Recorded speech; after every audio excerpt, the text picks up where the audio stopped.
রায়ের পর আদালত প্রাঙ্গণে আনন্দ মিছিল বিএনপি নেতা ও সাবেক স্বরাষ্ট্র প্রতিমন্ত্রী লুৎফর বাবরের সমর্থকদের।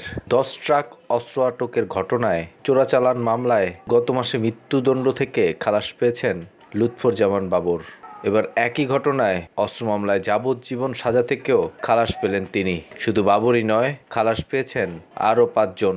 আর সাবেক শিল্পমন্ত্রী ও জামায়াতের সাবেক আমির মতিউর রহমান নিজামী সহ 4 জন মারা যাওয়ায় তাদের সাজা থেকে অব্যাহতি দেওয়া হয়। যাবজ্জীবনের সাজা কমে বিভিন্ন মেয়াদে কারাদণ্ড হয়েছে উলফা নেতা পরেশ বড়ুয়া সহ 5 জনের।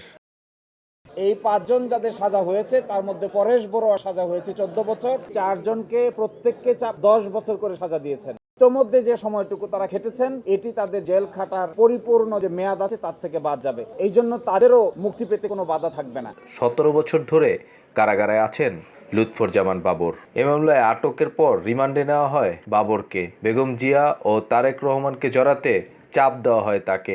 বাবর রাজি না হওয়ায় করা হয় আসামি, এমনটি দাবি আসামি পক্ষের। 78 দিন রিমান্ডে রাখা অবস্থায় ওনাকে বারবার রাষ্ট্রপক্ষ চাপ দিয়েছে তিনি যেন তৎকালীন মাননীয় প্রধানমন্ত্রী বেগম খালেদা জিয়ার বিরুদ্ধে জবানবন্দি প্রদান করেন, এবং তাকে এইভাবেও প্রেসার করা হয়েছে যে তিনি যেন বর্তমান বিএনপির ভারপ্রাপ্ত চেয়ারম্যান জনাব তারেক রহমানকে জড়িত করে স্টেটমেন্ট দেন, তবে তাকে আসামি করা হবে না, সাক্ষী করা হবে। তিনি এই ধরনের স্টেটমেন্ট দিতে রাজি হননি। তিনি বলেছেন যে তাকে এই মামলায় আসামি করার পিছনে এইটাই মূল কারণ।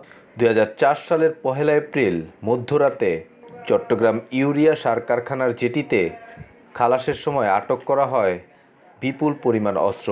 এগুলো পরিবহনের জন্য প্রয়োজন হয় 10টি ট্রাক। এরপরে মামলাটি 10 ট্রাক অস্ত্র মামলা নামে পরিচিতি পায়।